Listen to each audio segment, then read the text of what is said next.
Hey, good evening. Okay, we will call to order at 6:08. I'm going to kind of gloss over the minutes right now since it's just two of us, and we'll wait for Rich to jump on, I guess. Is there any public input? I see no one that is No one. logged in or anybody that's sent anything that's asked for being elevated to a panelist. Okay. So hold on, I got one, possibly one. Hang on there, just a second. Jeff. Jeff, Oh, okay. So Sarah, do you want to fill us in with the capital grant funded tree planted program?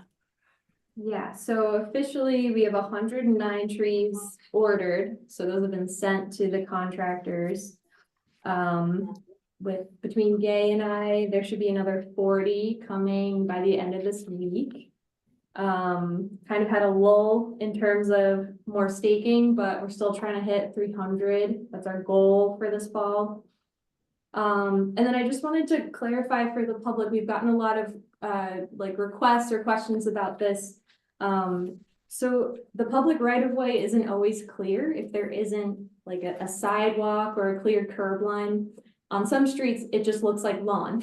And so there have been some areas where people have been concerned that we're planting on private property, but I just want to clarify, unless we've gotten a request to plant on someone's private property and gotten an agreement with them, any of the other trees that we're planting, they're always within the city right of way. And we're pretty good about checking that. So that was just one concern I wanted to address because it's been coming up a lot. city right away does vary a lot around town. There's areas where it could be as little as 3 inches off the edge of pavement, other areas where it could be 30 feet. So it varies a lot. Yeah.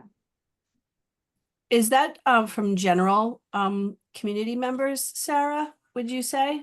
Some calls from customers to customer service specifically, and some folks I've met on the street, and I'm just assure them I'm not placing trees on private property with no permission. So Right. yeah. Oh, that's okay. Interesting.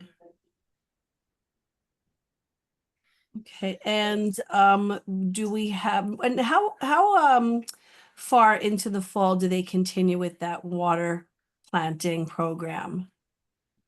So they're not required to do it in like at monthly or anything like that. It's basically just temperature dependent. So there's no contract requirement to do it on a weekly or monthly basis or anything like that. So it's just based on the temperature, the climate, yeah. And the lack of Rainfall. rain. And the lack of Rainfall. rain. October, November, you think? Although, I mean, today was, almost 80 degrees. Probably November, yeah. November, okay. At least on the leaf obsession, because they're still pulling water. Well, they're pretty slowed down by now, but that's a good indicator of when they need more water, when they need less. Not that they don't need water all winter long. Right.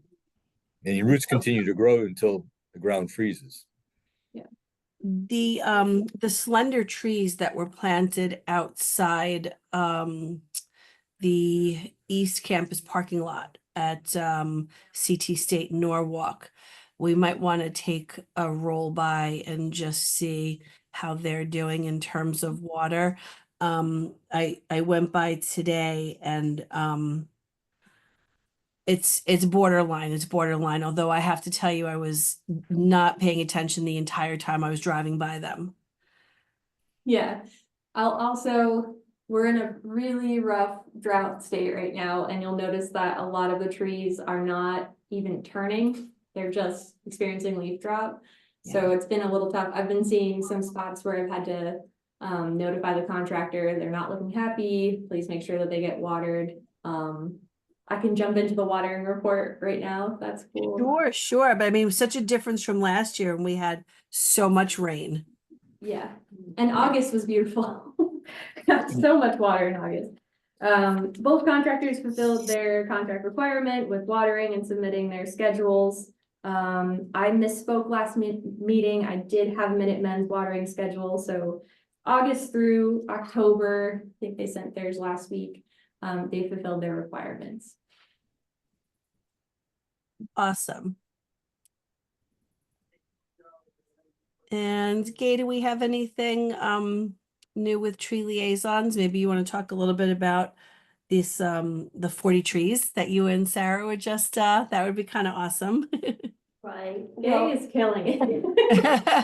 No, well, so far I've met with 25 residents, at their homes. However, not all residents want trees. Some of them want bushes and they just want to talk about landscapes, or the plot of land they have is so tiny. And there's overhead wires and there's drainage and it's just not suitable.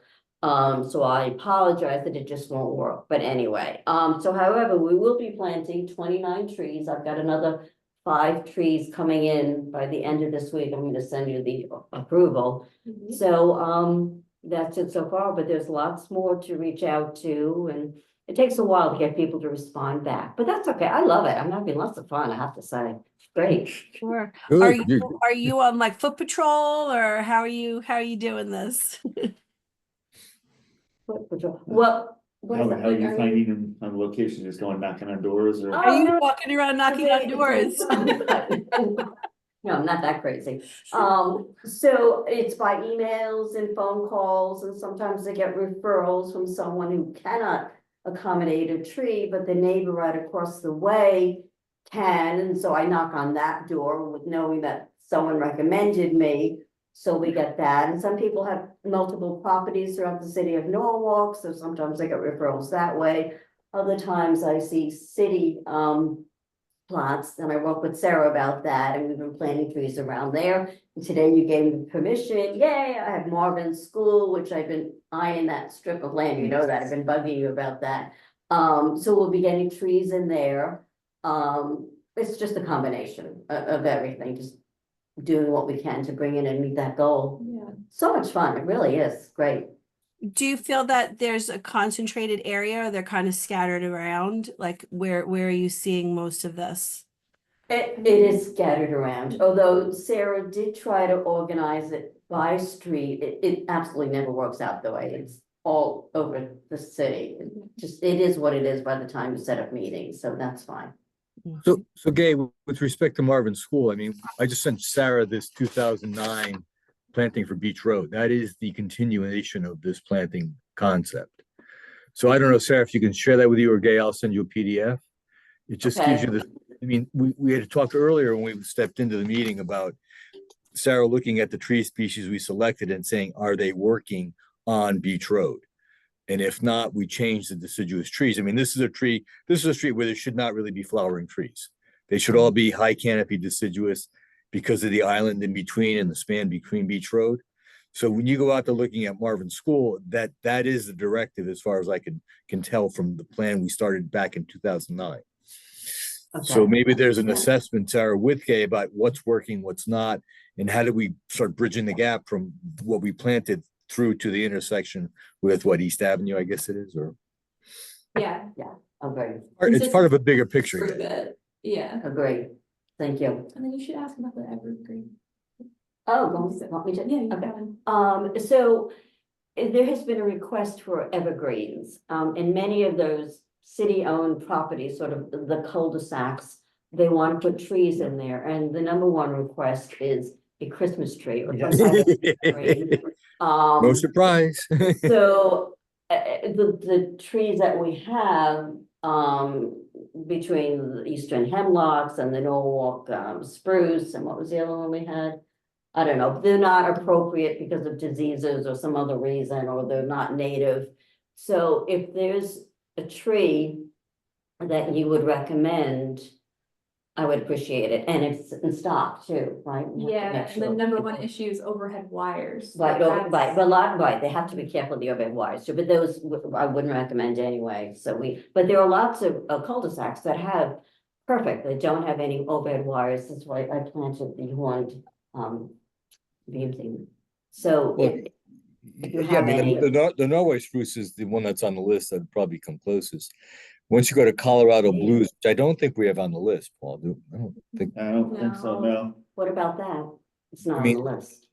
We I mean, can there ask for things that. Douglas fir, juniper, like, some of those junipers can grow pretty high up. A Christmas tree, that's not gonna make them happy. The Douglas fir would make them happy. Douglas fir is more Christmas-esque. I don't- What's on the list? I might have an old list here. We've been using in some of, and even the Connecticut DOT is actually using both white spruce and black spruce now. Okay, In lieu of white pine for longevity, and they're stronger wooded trees. So, I mean, we have Picea aves on the list as an evergreen. That's pretty much it that would qualify under the current contract. If we want to use like it's not a Colorado, it's Picea glauca is what, white spruce, Sarah? White spruce, yeah. Picea glauca, without being Colorado, Colorado is kind of ornamental. And if we put that on the list, we're risking being like ornamentally landscaping, which we don't really want to do. You know, we're about canopies mostly. But I mean, Yeah. a black spruce or a white spruce are better. They're genetically, or they're expanding the species diversity on the city streets or in the city neighborhoods. They'd be okay. We just try to stay away from ornamental looking if we can. Just for educational purposes, Peter, between you and Sarah, you get the white spruces and the black spruces. Why would you use one over the other, and what's the advantages, just so people know? I don't necessarily know them off the top of my head. Sarah might know the distinctions between the two of them as quickly. They're different sort of varieties, and they just, you know, they break the monoculture. Go for the difference. and they're both native, Yes. Yeah. Okay, Eastern, okay, I'll look it up and I'll create a photograph of them so I can show the people too. okay, that's good. It's good information. It's another one we have in the, Would toolkit. would Suga be considered too ornamental? The only reason we've been avoiding hemlock is because of the adelgid, and it's, Are they still an issue? yeah. Yeah, I had them on my property. That's Not as amazing. not as devastating as they were, you know, a decade ago, but they're But still. that's, yeah, I mean, I worked at the New York Botanical Garden decades ago, and they were you know, just becoming a real issue then. I'm really surprised they're still kicking. They're surviving, but they look extremely miserable. They're sad. They're It's sad. What about juniper though, Peter? Not a great Christmas tree. A great native, great to use in, you know, groups. Yeah, I mean, that's why I said it, because I think when they grow kind of tall, they look really pretty. But if the if the question is Christmas-esque, then it's not gonna satisfy. No, you Well, give me a we group of can't 12. accommodate- Yeah. I don't know. So you gave me three choices, the white spruce, the black spruce, and. The juniper. Norway spruce is pretty good. I mean, what's fir? Did we What's say the- the Douglas fir or one of those Yeah. fir tree? There are firs. I can't think of the name. What's the genus on a fir, Sarah? Oh, Pseudotsuga. Pseudotsuga. I'm Yeah. not sure what I don't typically use them, but there might be one or two that would work. Okay. Like white fur. Yeah. Alright, so all of those we could order? We can order off of the contract list. I think it'd be good to pick like one that's Okay. doing well, and that way we know that they can procure them and. Okay, and the stock Right, would be. right now, the Norway spruce is the only one on the list that I see. So, Well, we're to stay away from that. But to Gay's point, you know, people are gonna address that it's not native and that we shouldn't be. Right, no, the Norway spruce would be probably the easiest choice right now. It's actually the fullest Agreed. choice. I mean, the white spruce and the black spruce don't grow as full. They're more native looking. We tend to use them in groups and clusters. oh, so they're not good sort of as a solitary tree, is that what, how tall do they get? If they grow solo, they can be okay, but the Norway spruce pretty much will make the Christmas tree look. Norway spruce is what you see at Rockefeller Center most of the time. Right, but would to stay away from that, correct? If I have a choice, I'm to stay away from that? Not necessarily. I didn't say that. Spruce is the- is Are you the saying, candidate. wait, are you Would changing? are argue you now it's the right saying- tree for the right place, right? I mean, it grows to 60, 80 foot if you let it, so pick the right What, a spot. white or black goes to 60, a 60 footer? The Norway will go that high, the black or white stay a little lower. Yeah. So. I You're don't- saying go back to the Norway is basically what I'm hearing. I don't see any reason not to. I mean, And then with wires, it's just. I can't think of something that would stay under 30, 35 feet that's evergreen, other than like a holly, but. American Holly. People don't want People hollies. do not want. So how tall And is you the are not- weather box spruce? You're So not gonna put maybe- lights on a holly. Maybe the determining factor could be availability and price, you know, if you do like a little Height. comparison at that level and then make a decision based on what you feel is best at that time. Okay. We don't plant Why don't I balsam. work with you on this? I'll put together Eastern a red little cedar? chart about the heights and all the information. Not great for Christmas, Jeff. No, I know, but if you're going for native Well, I guess and so. small, but I'd yeah, rather not agreed. get the wrong way, I think. I mean, yeah, I could put four together and put Christmas lights on and make them look And good. make them Can look do good. that. Well, you know what, Jeff, perfect timing. You want to give us any NTA activity updates? So I guess the biggest update that we have is that we're still planting. We're planting until mid-November. And then we have an event, an open house. I believe we have it for December 1. So details on that to follow. But yeah, planting is going strong. We're still getting them in the ground, and we've got I don't know, about 17 more people on the list to contact, and we've eclipsed about 50 trees.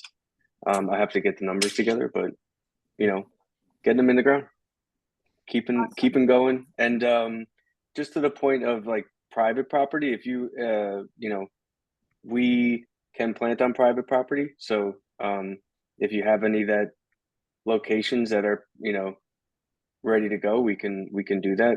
If you guys can't plant because you're in the right of way. Oh, That's no, got trees.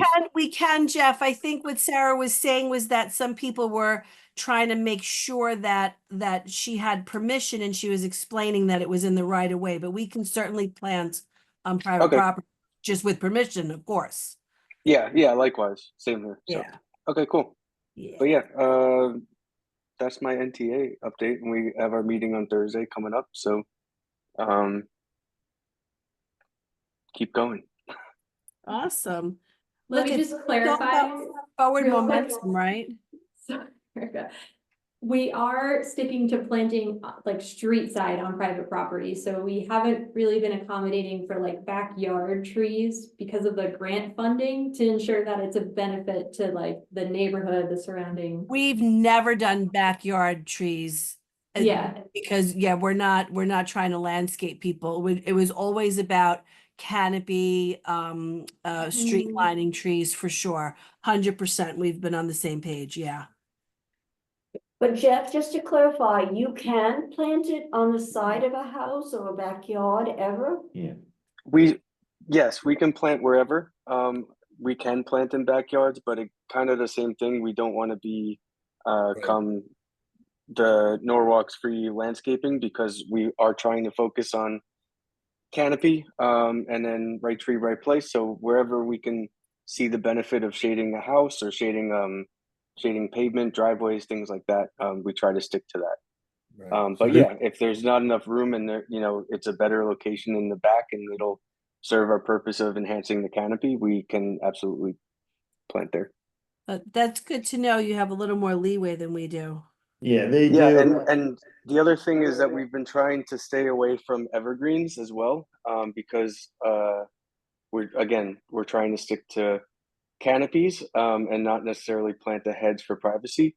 But we have been planting recently a handful of evergreens here and there, because they're native and they will enhance the environment and the ecology, where there's just, you know, lawn and the homeowner wants an evergreen specifically. But yeah, it's kind of a case by case basis, and again, right tree, right place, and always trying to focus on enhancing the canopy and shading as much pavement or, you know, roof or house as possible.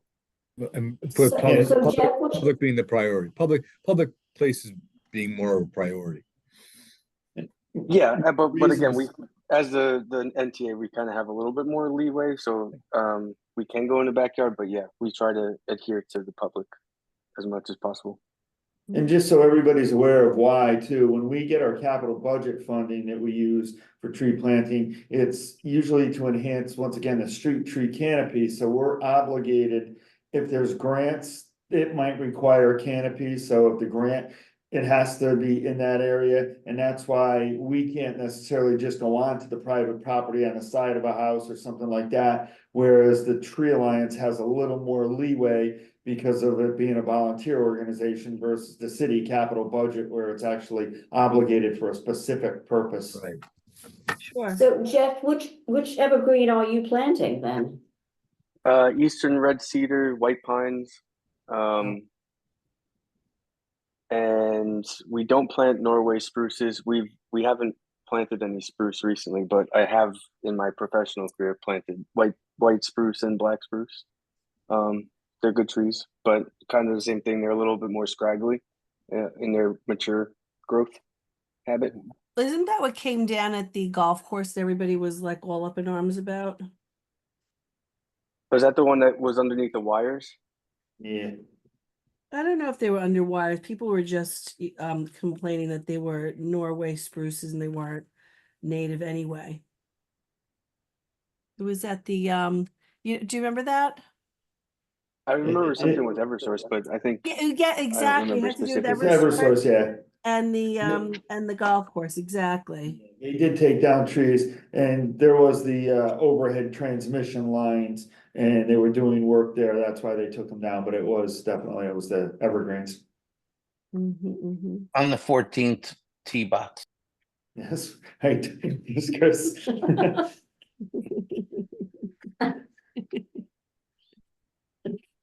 Awesome. Is there any other business? Got a couple of quick things that I just wanted to mention. Update on the September 28th open house. We had almost 1,300 people at the open house, and then Sarah had the table set up with the Tree Advisory Committee, Parks and Rec group, all of our information, the handouts for that. So there was a lot of people that did come through and information that was handed out related to that. And then the second item is we're gearing up again for our Tree City USA recertifications coming toward the end of the year. So Jeff will be looking to see if we can get your numbers for budgets as well as your quantity of trees planted. So we'll be giving you a call in the near future for that. On it, I will. At this meeting, I will make that a priority to get our list curated for you. And that's I always get messed up with the timetable for that. That's this spring we and are last fall, right? What we are looking for is, it's a fiscal year for us, the Tree City USA group has told us, as long as you do it on a yearly basis, it can be calendar or fiscal. So we do the fiscal year because we're still planting now and don't have all the information of what we're planting at this point in time for the end of the year, so it's easier to do the fiscal year for us, so it's anything from basically July 1st of 23 through June 30th of 24. Okay, very good. So along those lines, Paul, sort of new, and it's something that takes work. But like looking at Beach Road and saying what's working, what's not working. Is there sort of a target of what we've done a decade ago and saying this is successful for these reasons and these things are not working? And I bring it up only because I just thought of it now with talking about Beach Road, Martin Luther King Boulevard. We've planted there now probably 3 campaigns over the last 20 years. You know, why are things working? Why aren't they working? It's sort of an assessment. Is that part of something that would be useful to do as Tree USA, you know, the City USA, or just plain useful for us? Probably more useful for us. I don't know if it would fit with anything for Tree City because they're looking for dollars expended per capita, your budgets. And they're also then, when you go for the growth award, there's certain specific programs. So I don't know if there's anything that would be an assessment of past work done per se that would get you points for your growth award. So it would probably be more for us just for what we put where and when we do it. I mean, I'm looking at Martin Luther King Boulevard on the front end by South Norwalk, where we planted the columnar or sweet gums, I think they are. Then we did a routine planting down the medians. That seems to be working, but the trees we planted on the margins may not be working. So maybe there's just a sort of internal assessment of how we do things. I mean, it'd be like if you did a master plan 25 years later, you go out and say you're updating your strategic planning. And maybe that's a bigger question. Maybe that falls to Sarah. What's the strategic plan, for the way we actually do things? Yeah, I mean, I certainly think that's worthwhile. It's just a matter of capacity, but I mean, Yes. that becomes way more possible with the inventory software when we continue the tree inventory, because I know that you can set up timetables to do a 3-year inspection, like you get a notification, this tree was planted 3 years ago, it needs to be inspected in 2025 or whatever. Just right now, I'm trying to think of how we could even do that. Maybe. Look at. I don't think, I don't think it's a tree by tree. I think it's a street by street. I mean, I just think of places that we've been focused on and 10 years later, have they worked? So maybe it's more of a targeted area versus citywide. Citywide is very hard to do. But if we have a certain targets like East Avenue, Right, Peter, just like a visual assessment, like a drive-by assessment. right? I mean, East Avenue, we put trees on East Avenues periodically over the years. And we know that some have taken place, some have been removed, single issues where things have been removed. But is it working? I mean, 2 large sugar maples just came down on the corner of Eversley. I think they were ancient trees. The property owner probably wanted them down, so we're just seeing streets change over time. Are we being effectual? Yeah, and what's surviving and taking. What's surviving and, what do we need to target? Then comes with the whole list of who owns what's the right of way. There's a lot of things involved. But we know what we planted, so Yeah. that's a starting point, so, Yes. yeah. I had a really quick shout out that I forgot to put into the agenda. Tomorrow at Calf Pasture Beach, the Norwalk Garden Club is donating a redbud to the city, so that's going to be planted around 11 a.m. tomorrow, right adjacent to Ripka's. So I just wanted to thank them for their donation, and as another aside, we're gonna be planting some daffodil bulbs on Beach Road to kind of add some color in the spring. So thank you for their donation, and thank you for their time to partner on this. Yes, thank you. We've got a long-standing relationship going back to the tree festivals where the garden club would have a booth at the tree festival each year too. So yes, thank you. Daffodils are good. 1,000 at least, Exactly. maybe Yeah, 4. They've been great with supporting a student, helping them buy books as well. So really a fantastic organization. Okay, if there's no other business, I move to adjourn. I think we're good. Okay, we'll see everybody next month. Take care. Okay, take care, guys. Thank you, everybody, for what you do.